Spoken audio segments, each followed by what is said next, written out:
Hello guys, so let's continue basic concepts in chemistry.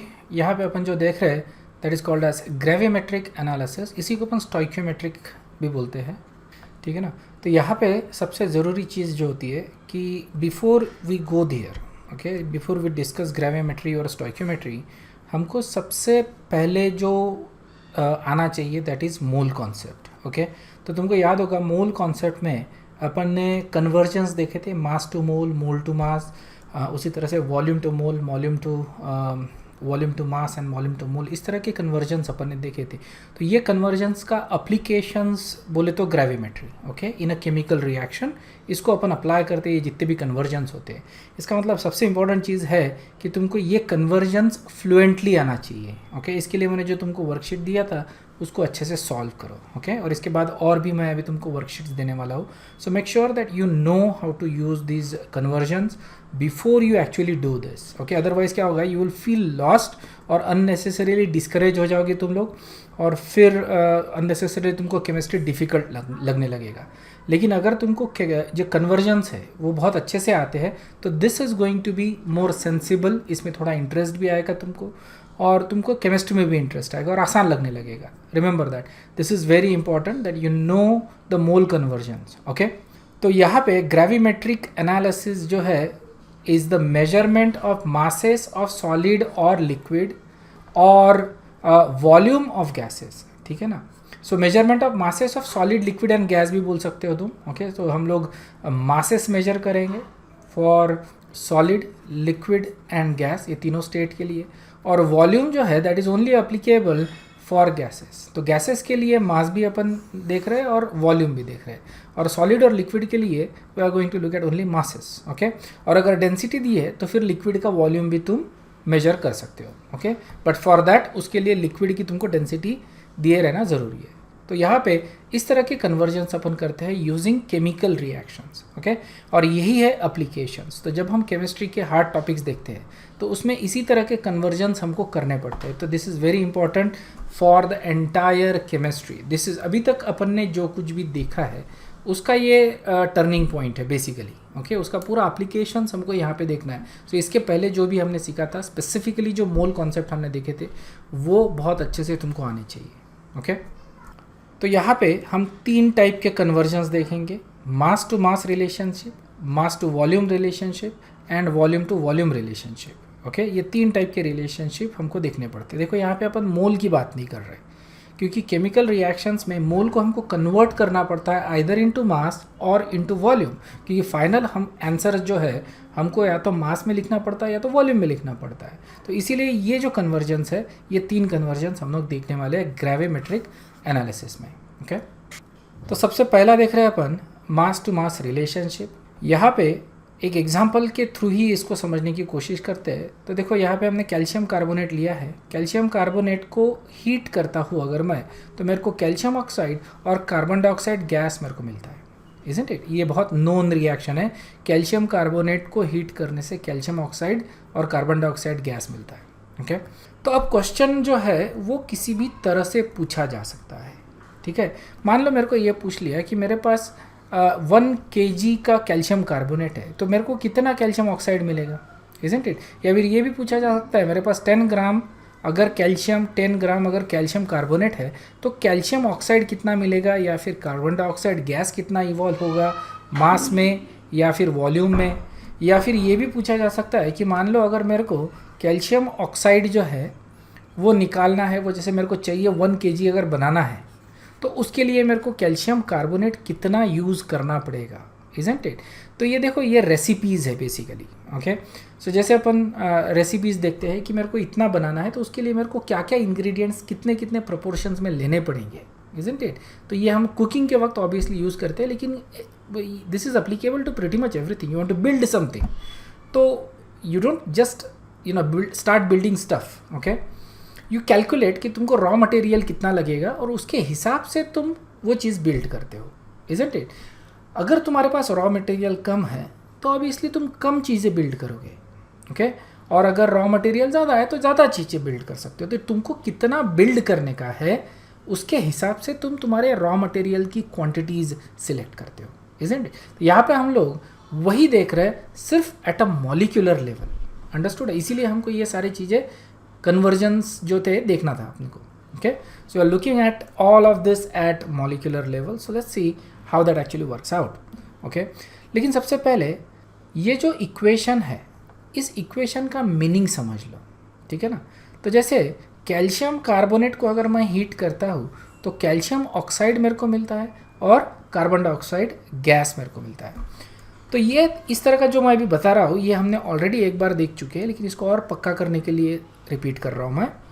So calcium carbonate का जो molecular mass होता है that is 100 gram. Calcium oxide का molecular mass होता है 56 ग्राम और कार्बन डाइऑक्साइड का मास होता है 44 ग्राम। तो ये देखो, ये राइट हैंड साइड वाले हो गए, टोटल मिला कि ये 100 ग्राम हो गया, और left hand side that is also 100 ग्राम। सो ये अपन ने लॉ ऑफ कंजर्वेशन ऑफ मास जब था उस समय देखा था, ठीक है। तो इसको मैं थोड़ा सा अलग तरीके से अभी बताता हूँ क्योंकि we know already law of conservation of mass. Okay, so ये जो इक्वेशन है that is a balanced equation. So यहाँ पे मास टू मास या मास टू वॉल्यूम या वॉल्यूम टू मास जो भी रिलेशनशिप्स हमको निकालने हैं, मतलब मोल कॉन्सेप्ट जब भी अपन यूज़ करते हैं तो one of the primary requirement ये है कि जो इक्वेशन है that needs to be balanced. Okay, तो ये बैलेंस्ड इक्वेशन है। तो बैलेंस्ड इक्वेशन का जो स्टोइक्योमेट्री है इस रिएक्शन का, रिमेंबर ग्रेविमेट्रिक एनालिसिस को मैंने बोला था, it is also called as stoichiometry. तो अगर इस रिएक्शन का स्टोइक्योमेट्री देखें तो ये 1 मोल अगर मैं लेता हूँ कैल्शियम कार्बोनेट तो मेरे को 1 मोल कैल्शियम ऑक्साइड और 1 mole of carbon dioxide gas मिलता है। तो जो रेशो है that is 1 mole of calcium carbonate अगर लिया तो we get 1 mole of calcium oxide and we also get 1 mole of carbon dioxide gas. Okay, अब 1 मोल का जो मास है that is also 100 gram. Calcium oxide का 1 mole का मास होता है 56 ग्राम और इसका मास होता है 44 ग्राम।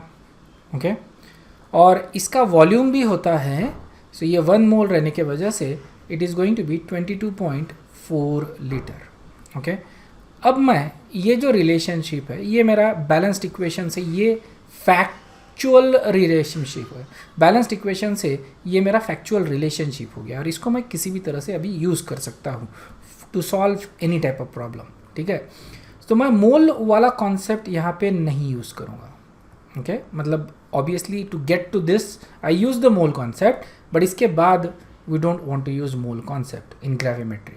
ओके, तो रिलेशनशिप ये है कि अगर मैं 100 ग्राम ऑफ कैल्शियम कार्बोनेट अगर यूज़ किया, ओके, और इसको हीट किया मैंने, 100 ग्राम ऑफ कैल्शियम कार्बोनेट को हीट किया, और अगर ये मान के चलते हैं कि पूरे के पूरा डिकम्पोज हो गया, 100% डिकम्पोजिशन हुआ, तो उसका मतलब 56 ग्राम ऑफ कैल्शियम ऑक्साइड मिलेगा और 44 ग्राम ऑफ कार्बन डाइऑक्साइड मिलेगा, या फिर 22.4 लीटर ऑफ कार्बन डाइऑक्साइड। ये दोनों का मतलब एक ही हो जाता है। Okay, so we can read it as either 44 gram of calcium carbon dioxide gas or 22.4 liter of carbon dioxide gas। अब देखो, अगर क्वेश्चन इस तरह से पूछ लिया कि how much calcium oxide and carbon dioxide is formed when 10 gram of calcium carbonate is heated, मतलब कैल्शियम कार्बोनेट अगर मैं 10 ग्राम लेता हूँ तो मेरे को कितना मिलेगा। देखो, ये जो रिलेशनशिप अपन ने बनाया है ये हर इक्वेशन के लिए तुमको लिखना है, ठीक है ना। और एक बार ये आ गया तो ये जो क्वेश्चन है दैट बिकम्स वेरी इजी, ठीक है। सिंपल रेशियो प्रोपोर्शन बन जाता है। हमको मालूम है अगर 100 ग्राम लेता हूँ तो 56 ग्राम मिल रहा है, ठीक है ना, कैल्शियम ऑक्साइड, और कार्बन डाइऑक्साइड या तो 44 ग्राम या तो 22.4 लीटर। तो अगर 10 ग्राम लेता हूँ तो कितना मिलेगा, यही हमको निकालना है। हमको जो गिवन है that is 10 gram of calcium carbonate, तो हमको मालूम है from this equation, okay, from this equation we know 100 gram अगर कैल्शियम कार्बोनेट लिया तो 56 ग्राम ऑफ कैल्शियम ऑक्साइड मेरे को मिलता है, और अगर 10 ग्राम लेता हूँ तो मेरे को कितना मिलेगा। x इक्वल टू निकाल लो, इससे simple ratio proportion 10 times 56 divided by 100 and we get 5.6 gram. Okay, so 5.6 gram of calcium oxide मेरे को मिलेगा। और उसी तरह से मेरे को पूछा गया है कि कैल्शियम कार्बन डाइऑक्साइड कितना मिलेगा। तो कार्बन डाइऑक्साइड के लिए भी सेम रेशियो प्रोपोर्शन अपन करेंगे। 100 ग्राम अगर लेता हूँ मैं तो मेरे को कितना मिल रहा है कार्बन डाइऑक्साइड, 44 ग्राम। तो अगर 10 ग्राम ले लिया तो कितना मिलेगा। Okay, so in this case x की वैल्यू जो आएगी that is 4.4 gram of CO2। Of CO2। और अगर मेरे को ये पूछ लिया कि कार्बन डाइऑक्साइड का वॉल्यूम कितना रहेगा, ठीक है ना, तो यहाँ पे देखो अब हम लोग ये रेशियो प्रोपोर्शन यूज़ करेंगे। ओके, सीधा सीधा। तो 100 ग्राम अगर लेता हूँ मैं तो मेरे को 22.4 लीटर कार्बन डाइऑक्साइड मिलता है। तो अगर मैं 10 ग्राम लेता हूँ तो मेरे को कितना मिलेगा वॉल्यूम, तो x इक्वल टू आएगा 2.24 लीटर। अंडरस्टूड है। तो इस तरह से मैंने इस क्वेश्चन को आंसर किया यूजिंग सिंपल रेशियो प्रोपोर्शन। मैंने एक बार सेटअप कर लिया and then I can answer any quantities जो मेरे को पूछी गई है, उसमें से कोई भी क्वांटिटीज़ मैं बता सकता हूँ using this simple ratio proportion. और यहाँ पे देखो एक ही तरह का पैटर्न है और इसी तरह का फॉर्मेट अपन यूज़ करेंगे ताकि you get use to it and then you can solve basically any type of question based upon this concept. ठीक है, यहाँ पे दूसरी चीज़ जो नोटिस करो कि हमको जो कार्बन डाइऑक्साइड का मास मिल रहा है दैट इज़ 4.4 का और वॉल्यूम मिल रहा है 2.24 litre. This is also true isn't it, क्योंकि 4.4 gram is 0.1 mole of gas और 0.1 मोल ऑफ गैस का वॉल्यूम कितना आएगा 2.24 litre. Okay, so I could have done that with mole concept also, लेकिन मैं एक पैटर्न रखना चाहता हूँ। There are multiple ways of solving this question. Okay, तो ऑब्वियसली 3-4 तरीके से अपन सॉल्व कर सकते हैं, but I want to use mole concept in this case. Okay, I want to use the ratio proportions. Okay, तो ये हमारे लिए ज़्यादा कन्वीनियंट है फिलहाल, क्योंकि इससे आंसर जो है वो ज़्यादा क्विकली आता है। ओके, तो एक बार सेटअप कर लो and then solve it. Understood है। So will see another problem based upon same thing. Next question, what amount of magnesium oxide is formed when 12 gram of magnesium reacts with oxygen completely। ठीक है, तो यहाँ पे देखो step 1 तो हम लिखते हैं कि what is given to us। Okay, so हमको सबसे पहले तो इक्वेशन लिखना पड़ेगा कि लिखा है magnesium reacts with oxygen we get magnesium oxide. तो ये इक्वेशन तुमको ऑलरेडी मालूम होगा, magnesium plus O2 gives you MgO। Okay, हमको दिया है मैग्नीशियम का जो मास है दैट इज़ 12 ग्राम, ये हमको दिया है। ओके, और पूछा है कि मैग्नीशियम ऑक्साइड कितना मिलेगा, ये हमको पूछा है। Okay, so that is our step 1 to identify कि क्या दिया है, क्या निकालना है और उसके लिए मेरे को क्या रिक्वायर्ड है। ठीक है, स्टेप 2 अपना होता है स्ट्रैटेजी बनाना। ओके, कि किस तरह से मैं इसको सॉल्व करूँगा। तो स्टेप 2 जो रहेगा दैट इज़ कि I need to convert these into the format जो मैंने तुमको अभी बताया। ठीक है, सबसे पहले देख लो कि इक्वेशन बैलेंस्ड है या नहीं है। Obviously equation is not balanced. Okay, ये सबसे पहली चीज़ है, तो अपने को ये बैलेंस करना है। उसके लिए मैं इस तरह से बैलेंस कर देता हूँ। ठीक है, ये एक तरीका होगा बैलेंस करने का। दूसरा तरीका इस तरह से रहेगा कि मैं इसको हाफ लिख सकता हूँ। रिमेंबर, अब मैं हाफ लिख सकता हूँ क्योंकि मैं हाफ मोल ले सकता हूँ, isn't it, but I will keep it like this. इस रिएक्शन का जो स्टोइकियोमेट्री है that is 2 mole of this, 1 mole of oxygen and 2 mole of magnesium oxide. मतलब कि 2 मोल अगर मैग्नीशियम लेता हूँ तो 2 मोल ऑफ मैग्नीशियम ऑक्साइड मेरे को मिलता है। 1 मोल ऑफ ऑक्सीजन लेता हूँ तो भी मेरे को 2 मोल ऑफ ऑक्सीजन मिलता है। ठीक है ना, तो यहाँ पे मेरे को दिया है 12 ग्राम ऑफ मैग्नीशियम है, तो मैग्नीशियम ऑक्साइड कितना मिलेगा। तो सबसे पहले we need to convert all these into our required format। तो दो मोल है तो 2 मोल को मास में कन्वर्ट कर लो। तो इसका मैग्नीशियम का जो एटॉमिक मास होता है दैट इज़ 24। तो जो इसका 2 मोल का जो मास रहेगा वो रहेगा 48 gram. Okay, 1 mole of oxygen that is a mass of 32 gram. Okay, और 1 मोल का वॉल्यूम भी 22.4 लीटर। ओके, मैं चाहता हूँ कि तुम हर बार जहाँ पे भी गैस आता है उसको वॉल्यूम में भी लिखो। Okay, this is basically for our practice. देखो, इट इज़ नॉट नेसेसरी कि हमको ये लिखना है फॉर दिस पर्टिकुलर क्वेश्चन, लेकिन for practice we need to write it. 2 mole of magnesium oxide, इसका मास निकाल लो।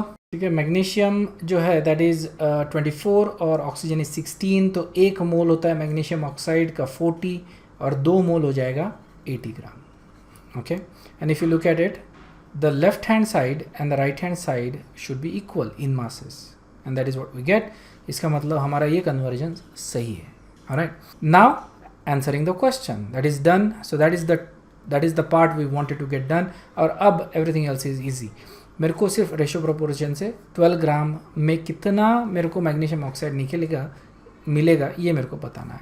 सो आई नो कि 48 ग्राम में कितना मिल रहा है, 80 ग्राम। सो रेशो प्रोपोर्शन कर लो, 48 ग्राम अगर मैंने मैग्नीशियम लिया तो मेरे को मैग्नीशियम ऑक्साइड मिल रहा है 80 ग्राम।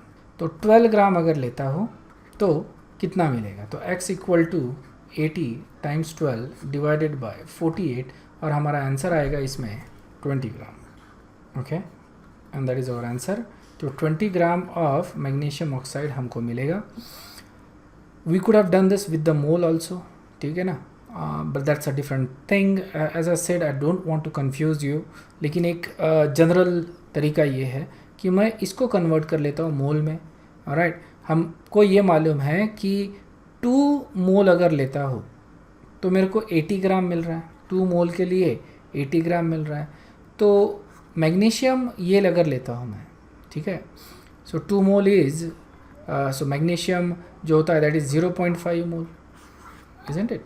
तो 0.5 मोल अगर लिया तो कितना मिलेगा, तो इस तरह से भी मैं रेशो प्रोपोर्शन से कर सकता हूँ। 2 मोल के लिए 80, तो 0.5 मोल के लिए कितना मिलेगा, और हमारा जो आंसर आएगा उस केस में भी that is also going to be 20 gram. Okay, either way you should follow just one technique for now. जैसे जैसे हमको प्रैक्टिस होते जाती है we can add on to technique, we can improvise, और फिर हम उसमें और बिल्टअप करते जाते हैं। So for now any one method is fine. Okay, next जो अपना रिलेशनशिप है that is between mass and volume. Mass and volume relationship this is a second relationship. तो इसको भी अपन एग्जांपल के थ्रू ही समझने की कोशिश करते हैं। What volume of sulphur dioxide eight STP will be produced completely by completely burning 10 gram of pure sulphur. Okay, तो अगर मैं 10 gram of pure sulphur burn करता हूँ तो मेरे को सल्फर डाइऑक्साइड का वॉल्यूम कितना मिलेगा, ठीक है ना। तो रिएक्शन तो बड़ा सिंपल सा है, it's a oxidation reaction of sulphur या combustion reaction of sulphur and we get sulphur dioxide. तो इसको मैं बर्न कर रहा हूँ एट STP। ऑब्वियसली अगर वॉल्यूम ऑफ गैस निकालना है तो it has to be at STP at this point. सबसे पहले तो देखो क्या क्या निकालना, क्या क्या गिवन है। We are given 10 gram of sulphur दिया हुआ है and we need to find volume of STP। तो ये अपना स्टेप 1 होता है। स्टेप 2 में हमको इक्वेशन बैलेंस करना पड़ेगा and then we need to figure out a way to answer the question, ठीक है। तो सबसे पहले देख लो ये इक्वेशन बैलेंस्ड है या नहीं है। तो yes, it is a balanced equation, ठीक है। अब इनको क्वांटिटीज़ में कन्वर्ट कर लो। सल्फर का जो एटॉमिक मास होता है दैट इज़ 32। ओके, तो दिस इज़ 1 मोल। ओके, अब 1 लिखने के लिए 1 1 एंड 1। तो इसका जो स्टोइकोमेट्रिक रेशियो है इस रिएक्शन का इस 1:1:1, मतलब 1 mole of sulphur reacts with 1 mole of oxygen to give you 1 mole of carbon dioxide, 1 mole of sulfur dioxide। अब सल्फर का जो एटॉमिक मास है दैट इज़ 32, तो इसको कन्वर्ट कर लो 32 ग्राम। ऑक्सीजन इज़ ऑल्सो 32 ग्राम और सल्फर जो मिल रहा है अपने को दैट इज़ 64। सल्फर डाइऑक्साइड जो मिल रहा है that is 64 gram. Okay, law of conservation of mass valid है। This is a solid, so इसका कोई नहीं है, but this needs to be converted into volume. तो इसका वॉल्यूम कितना लेना पड़ेगा मेरे को, अगर मैं मास नहीं ले रहा हूँ वॉल्यूम ले रहा हूँ, तो at STP it is 1 mole, so I have to take 22.4 litre. SO2 gas कितना मिलेगा, this is also going to be 22.4 litre. Okay, अब 32 ग्राम अगर लेता हूँ तो मेरे को सल्फर लेना पड़ेगा 22.4 लीटर। ओके, ये रिलेशनशिप मेरे को बताना है। तो मेरे को अगर 10 ग्राम लिया तो कितना मिलेगा ये मेरे को बताना है। सो यहाँ पे 32 ग्राम अगर लेता हूँ तो मेरे को 22.4 लीटर मिलता है, और अगर मैंने 10 ग्राम सल्फर लिया तो x, so x equal to 22.4 times 10 divided by 32। तो इसको कैलकुलेट कर लो और जो भी आंसर आएगा that is your final answer. तो यहाँ पे 7 is your final answer. Clear है। सो इस तरह से अपन इसको सॉल्व कर रहे हैं। तो एक और क्वेश्चन देखते हैं। यहाँ पे क्वेश्चन ये है, how many litres of ammonia is formed when 10 litre of nitrogen is reacted with hydrogen. ठीक है, मतलब कि हाइड्रोजन गैस की क्वांटिटी सफिशिएंट है और नाइट्रोजन जो है दैट इज़ 10 लीटर, और हमको पूछा है अमोनिया कितना फॉर्म होगा। सो रिमेंबर यहाँ पे सबसे पहली चीज़ जो अपन लिखते हैं that is step 1 which is what is given and what is being asked. तो हमको दिया है 10 लीटर ऑफ नाइट्रोजन दिया है and we are asked NH3 का वॉल्यूम कितना रहेगा। ठीक है, ये हमको पूछा है। सबसे पहले जो रिएक्शन है वो लिख लो, N2 plus H2 gives you NH3 और इसको बैलेंस कर लो। Okay, that is our step. तो इसको बैलेंस करने के लिए we know this is what we do. अब इस रिएक्शन का जो स्टोइकियोमेट्री है that is like this. Okay, 1 mole of N2 reacts with 3 mole of hydrogen to give you 2 mole of ammonia. ये हमारा रिएक्शन का स्टोइकियोमेट्री है। नाउ रिमेंबर, जो सारे जो क्वांटिटीज़ है यहाँ पे that is in volume, okay, litre में। तो मेरे को यहाँ पे मास लेने की ज़रूरत नहीं है। तो यहाँ पे if you are comfortable you don't have to, but if you are not comfortable, अगर तुमको लगता है कि तुमको और प्रैक्टिस की ज़रूरत है तो इसको मास में भी तुम लिख लो।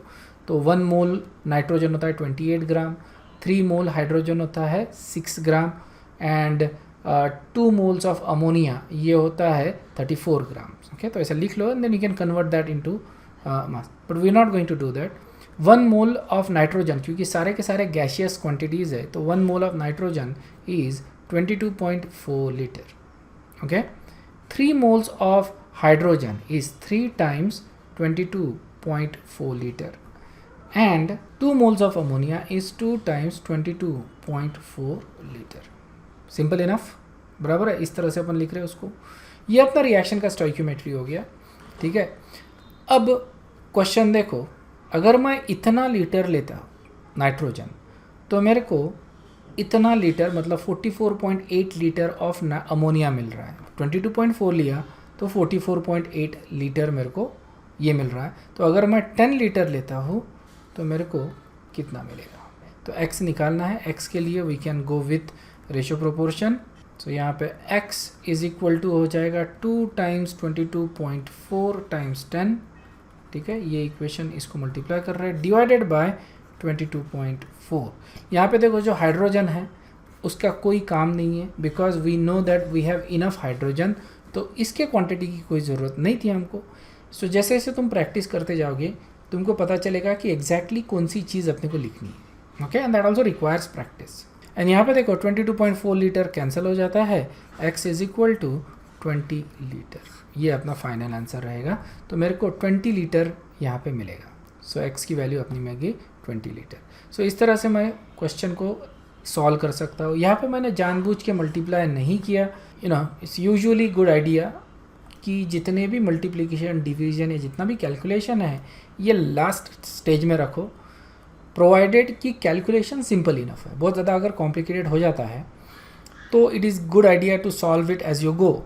लेकिन अगर it's a simple enough calculation तो सारे कैलकुलेशन लास्ट स्टेज में लेके जाके एक साथ कर लो, जैसे मैंने यहाँ पे किया। ऑलराइट, और ये 22.4 लीटर कैंसिल हो गया है। Okay, so I left with very simple thing. Otherwise क्या होता है, unnecessary I am spending time doing calculations. Alright, so that is something you need to learn very fast actually. तो practice ये करो कि सिंप्लीफाई किस तरह से किया जाए इक्वेशन को। Try to do all the calculations in the last step. Okay, so that is the question. इस तरह से अपन सॉल्व करते हैं। But this was actually, I forgot, sorry about that, कि ये वॉल्यूम टू वॉल्यूम रिलेशनशिप वाला क्वेश्चन था।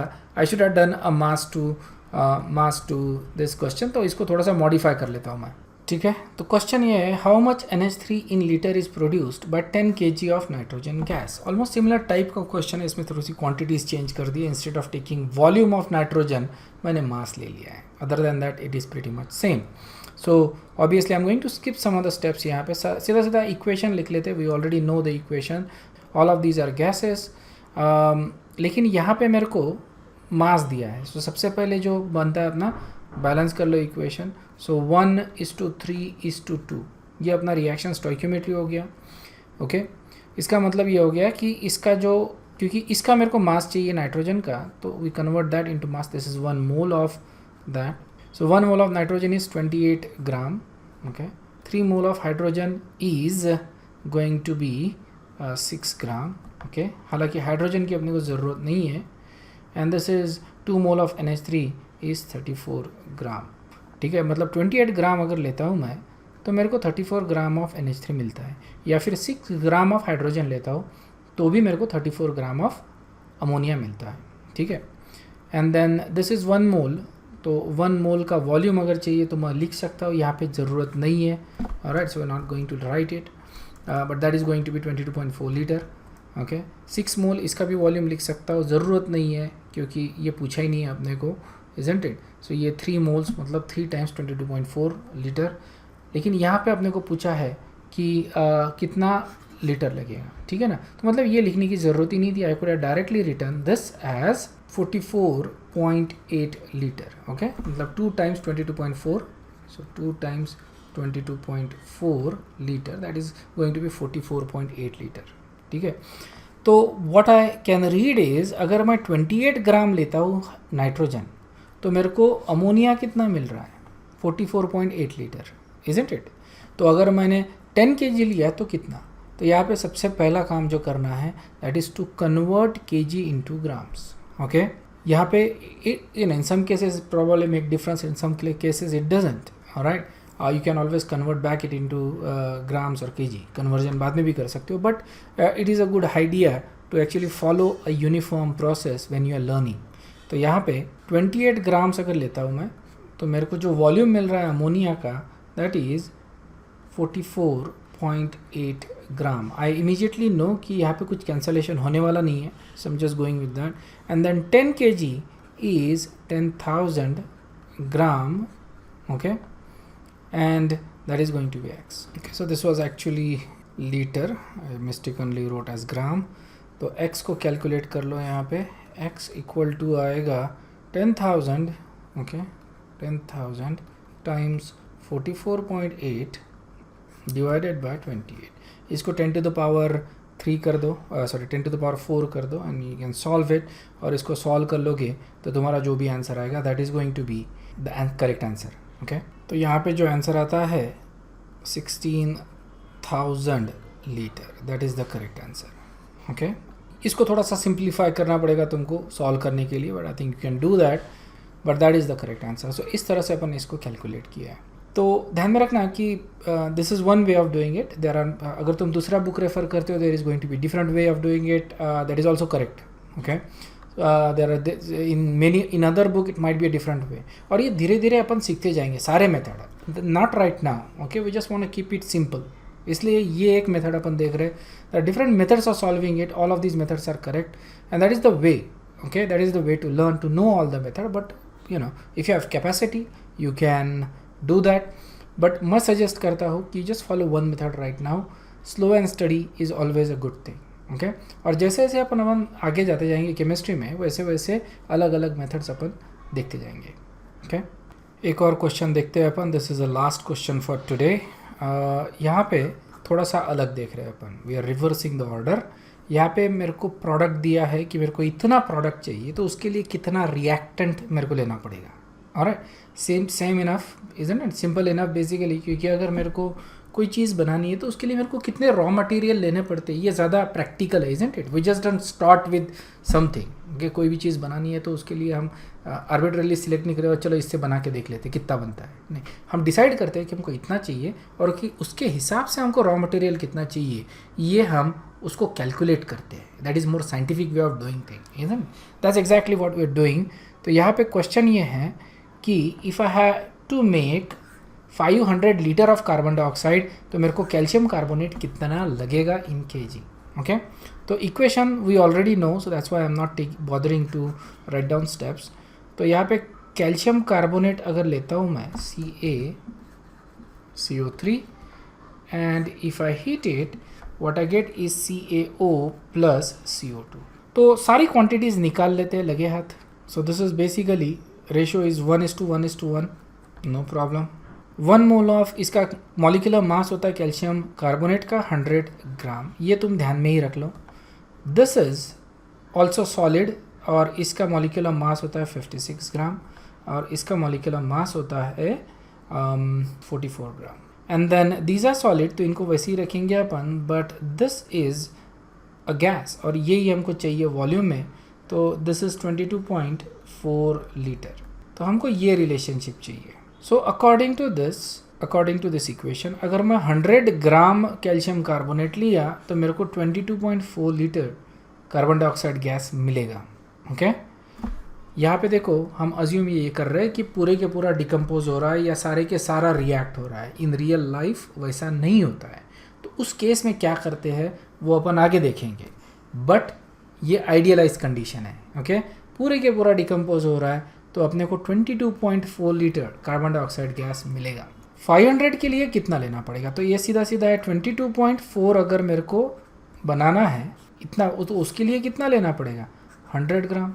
ओके, तो अगर 500 लीटर बनाना है तो उसके लिए x ग्राम, तो x is equal to 500 times 100 divided by 22.4, और ये कैलकुलेट कर लो कितना आता है। तो ये आता है 2232 ग्राम, और इसको मेरे को आंसर इसमें रिपोर्ट करना है केजी में, तो मैं इसको कर दूंगा 2.23 kg। Okay, so that is my final answer, 2.23 kg calcium carbonate मेरे को लेना पड़ेगा, और इसको हीट करूँगा तो मेरे को ये मेरा प्रोडक्ट मिलेगा। अंडरस्टूड है? तो that is the gravimetric analysis. इसमें अपन ने मास टू मास और मास टू वॉल्यूम कन्वर्जन्स देखे, और थोड़ा आइडिया तुमको वॉल्यूम टू वॉल्यूम कन्वर्जन्स का भी आ गया होगा, लेकिन उसके कुछ प्रॉब्लम्स अपन नेक्स्ट इसमें देख लेंगे।